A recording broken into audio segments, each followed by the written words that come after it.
Have you ever stopped to think that maybe the world doesn't need to burst into flames to be in collapse? Sometimes, real chaos hides behind smiles, stable systems, and flawless routines. And it was in a world just like that, seemingly functional, yet morally decayed, that God decided to hit the reset button. It wasn't by accident. It wasn't divine outburst. It was judgment. The kind of Bible judgment that doesn't scream revenge, but whispers, "I'm still in control." The story of Noah's Ark isn't just a children's tale about animals walking in 2x2. It's an uncomfortable mirror, a quiet indictment of what we're capable of ignoring when everything around us feels normal. The Great Flood didn't fall out of nowhere. It was preceded by choices, by abuse, by a generation that lost its sense of boundaries. And you know what's truly unsettling? This story isn't that far from our reality today. Maybe what disturbs us most in the Genesis story isn't the flood itself, but the reason for it. Evil had become a habit. Wrong had become culture. And in the midst of it all, God chose one man. Just one. Noah. And what did he do? He obeyed, even when they called him insane. Even when he didn't have all the answers. He built. He trusted. He endured. He lived as if the rain was already on the horizon, while everyone else danced in the sun. And here comes a warning no one wants to hear. The world today isn't all that different. Mockery is still common currency. Faith is still a reason for ridicule. But the real question is, who's building your ark? Or better yet, are you building one at all? Or are you just laughing along with the crowd? Get ready, because the story isn't just about the past. It's a warning disguised as memory. Humanity has faced countless dead ends throughout history, but few were as dark as the time leading up to the Great Flood. It wasn't just about moral corruption.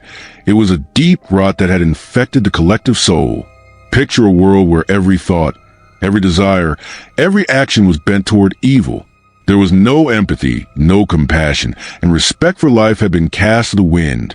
Society had plunged into a self-destructive spiral, as if everyone had been numbed by their own egos. It's like living so disconnected from yourself that even what's right starts to feel wrong. And God, he watched in silence, but not in neglect. His patience, though vast, is not infinite. People often shudder at the mention of Bible judgment. But what most don't realize is that divine judgment never comes as the first move. God doesn't act on impulse. He acts on justice. The problem is that today, many confuse justice with revenge. But they're not the same. In the Genesis story, when the earth was filled with violence, judgment didn't come as punishment.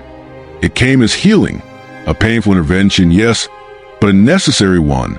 Ever seen a doctor amputate a limb to save a life? That's the idea. Sometimes what God allows to hurt is exactly what stops something worse from spreading. We live in a time where evil wears the mask of goodness. It seduces with charm and sweet words, but hides its true motives.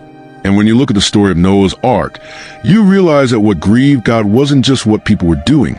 It was that they no longer saw any of it as wrong. That's the danger. The problem isn't making mistakes. It's laughing at them. It's calling them progress.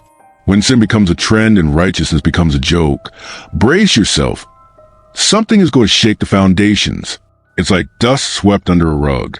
At first, no one notices, but eventually, it becomes impossible to ignore. That's where the earth had gotten. And the scariest part? In many ways, we're not that far off today. The cycle repeats. The story echoes, but the warnings remain. Some listen, others mock. Just like in those days when God began searching amid the masses for one man with clean eyes, someone willing to walk against the current. Just one. And it's in that darkness, that chaos, that a single figure rises like a spark in the void. A man who, even while standing in the mud, kept his feet planted on the rock. While the world chased pleasure and power, he sought presence. And that's when God found Noah. Believe this, sometimes it's not about quantity, it's about quality. God doesn't need a crowd to begin something. He starts with the one who listens. And Noah, he listened. But what he heard, that changed everything. Noah wasn't perfect, and that's something we need to understand right from the start. The book of Genesis doesn't say he was flawless. It says he walked with God, and that in itself, set him apart from everyone else around him. In a generation addicted to dishonesty and greed, finding someone who chooses integrity is shocking. It's like walking through a pitch-black street and suddenly seeing a light turn on. You just can't ignore it. And that's exactly what happened. In the midst of humanity's moral collapse, God saw Noah, and he didn't just see him, he was pleased with him. But let's be clear, finding favor in the eyes of God isn't like winning the lottery. It's not luck, it's posture. Noah was the kind of man who did what was right, even when no one else did, and that takes courage. Can you imagine raising children in a world where values are a punchline, where wrong is celebrated and the righteous are mocked? Noah was raising his family like someone planting trees in a desert. Even if everything around him looked barren, he kept watering faith, character, and obedience. And it was in doing that he became worthy of a mission that would change the course of history.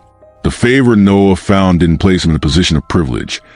It placed him in a position of responsibility. Many people confuse grace with ease. But the truth is, when God entrusts someone with something great, he also expects commitment. It's not about being exalted. It's about being useful. And Noah understood that. He didn't wear grace like a medal on his chest. He carried it like a burden on his shoulders. A light burden, because it was filled with purpose. But still a burden. And how many people today want the favor, but not the function? Perhaps the most inspiring thing about Noah isn't what he did, but what he chose not to do. He didn't blend in. He didn't conform to the system. He didn't compromise. That carries immense value, especially when the pressure to fit in is overwhelming. And honestly, it's still relevant today. If you choose to walk with integrity now, you're already seen as too different. But remember, being ordinary was never a compliment. What changes the world isn't the crowd. It's the few who dare to swim against the current. And it was precisely in that quiet resistance that Noah began to receive instructions, details, measurements, wood, a project that looked insane to human eyes. But through God's eyes, it was salvation. Because when someone finds favor with the Creator, they aren't just spared, they're called. And so, hammer after hammer, the man who walked with God began to build something no one had ever seen before. An ark on dry land. Imagine waking up every day for decades with a single mission to build something no one understands for an event no one believes in. That's what Noah did. The construction of Noah's ark wasn't a summer project. It was a lifetime shaped by obedience. While others built empires of vanity, Noah was sawing planks in the name of faith. And no, it wasn't done in silence. There were laughs, jokes, criticism. All of it came with the work. It's like trying to pursue purpose in a world obsessed with instant results. You become a target. And don't think the mockery was subtle. It was loud and shameless. After all, who in their right mind would build a massive ship on dry land? With no water in sight? Sounds absurd, doesn't it? But that's where the secret lies. The same faith that moves mountains also builds arcs. And that kind of faith is deaf to the crowd's ridicule, because the crowd's opinion has never upheld a divine promise. It's like that friend who dreams of becoming a musician, playing every day in a tiny bedroom, called crazy by everyone, until one day, his music reaches the world. Noah had no applause, no sponsors, no human validation, but he had a word from God. And let's be honest, that's worth more than any public approval. And maybe that's one of the most practical lessons for us today. How many people abandon their callings because no one believes? Because it doesn't make sense? The truth is, if your vision comes from above, it won't fit into the shallow minds of those who live on the surface. Learn to keep building, even when laughter echoes behind you. The greatest visionaries were first called fools. And here's the thing, building the ark wasn't magical. It was manual labor, sweat, blisters on his hands, days and nights of dedication. Sometimes, faith shows itself more in the grind than in the glory. And Noah demonstrated that beautifully. While the world mocked, he hammered. While the people partied, he measured every cubit, every plank, every compartment for the animals in the ark. Faith isn't just prayer, it's persistence. It's waking up early to build what God commanded, even when everything around you screams that it's a waste of time. And so, with each strike of the hammer, the promise took shape. And the closer the work came to completion, the stranger the sky began to look. The clouds whispered something unfamiliar. The wind didn't sound the same. People still laughed, louder than ever. They had no idea the first drop of the great flood was just about to fall.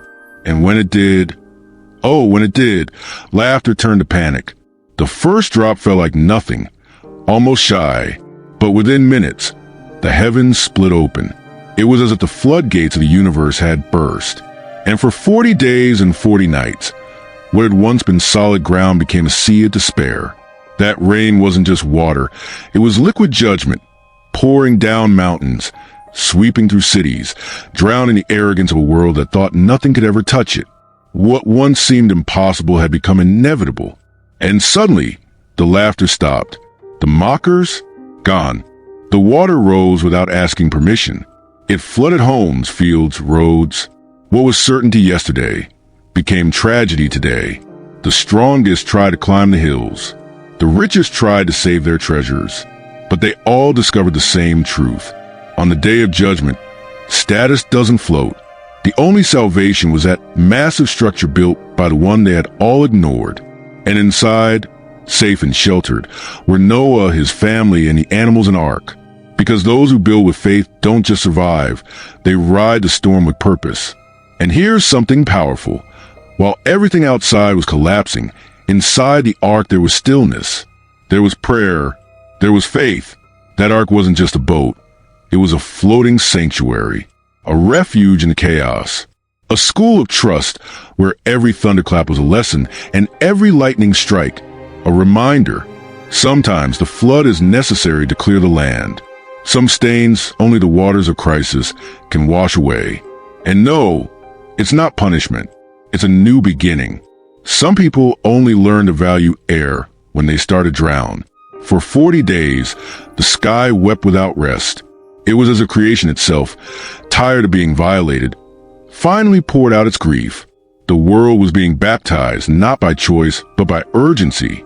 God wasn't just destroying, he was restoring. And restoration sometimes requires a drastic cleansing. The book of Genesis makes that clear. Sometimes what we call the end is just the beginning, disguised as tragedy. And the end of that era, it was, in truth, the birth of something new, with roots planted far deeper. And then, after all the chaos, came silence. The rain stopped. The water still covered everything. But the sound had changed. No more cries. No more storms. Just the sound of the ark, drifting steadily, like a promise floating through judgment. And as that vessel cut through the currents of destruction, God was already preparing the stage for the next act. A mountain, a landing, a new story waiting to be born on the summit of the unexpected. After days that felt like an eternity, something different happened. The ark stopped rocking. There was no announcement, no trumpets, just an unexpected stillness. It was Mount Ararat, towering majestic. And now, the first piece of solid ground to touch the feet of those carrying the future humanity. The landing of Noah's ark on that mountain was more than geography. It was symbolic. It was as if God was saying, the storm has passed. Now it's time to plan again. To restart isn't to rush down. It's to observe, to discern, and to wait for the right moment to move. Noah didn't leap out of the ark at the first sign of stability. He waited. He sent a raven, then a dove, then another. And that, my friend, is pure gold for anyone who wants to grow in life. Patience. Sometimes, the anxiety of escaping the crisis makes us leap into the mud too soon, and what was meant to be a blessing turns into chaos. There are times when the sky is already clear, but the ground is still soaked. In those moments, faith looks like prudence, and Noah understood this. He knew that trusting God wasn't just about building when no one understood. It was also about waiting when no one else could bear to. Mount Ararat became the stage for one of the most symbolic scenes in the book of Genesis. A man, his family, and a silent crowd of animals, standing before a creation that had just been purified. There, on that summit, there were no spotlights, no audience, but there was presence. And presence is worth far more than applause. That was the starting point for everything that would come next.